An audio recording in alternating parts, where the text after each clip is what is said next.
মেরা গুণ জলে দ্বিগুণ রে দয়াল, জল দিলে নিহিবে না।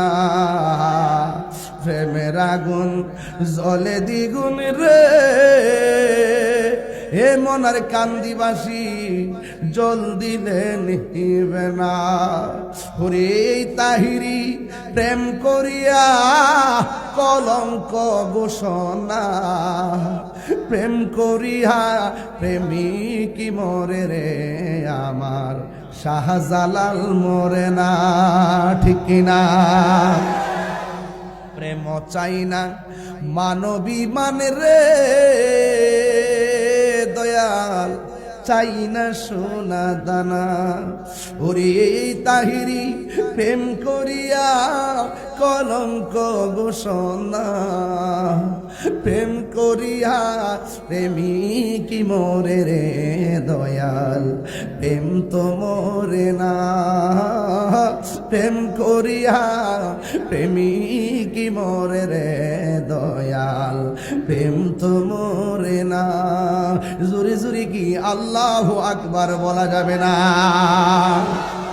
মা আমেনা বলেন, পাখির পাখা যখন আমার শরীরের মধ্যে টাচ করলো, আমার দেহের জ্বালা পানি হইয়া গেছে, কিন্তু আমার মনের জ্বালা রইয়া গেছে। এবার আল্লাহ রাব্বুল আলামিনের পক্ষ থেকে একটা পেয়ালা, বন্ধুরে দুইটা পেয়ালা ঘরের মধ্যে এইভাবে শূন্যর মধ্যে প্রবেশ করলো। একটা পেয়ালার মধ্যে হলো দুধ, আর একটা পেয়ালার মধ্যে হলো মধু। মা আমেনা বলি, আমি যখন দেখলাম হাত ছাড়া একটা পেয়ালা এমনি আমার সামনে দাঁড়ায় রয়েছে, সুবহানাল্লাহ জোরে কর না কেন?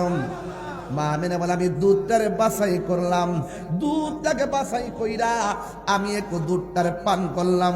পান করার সাথে সাথে আমার মনের জ্বালা পানি হয়ে গেছে।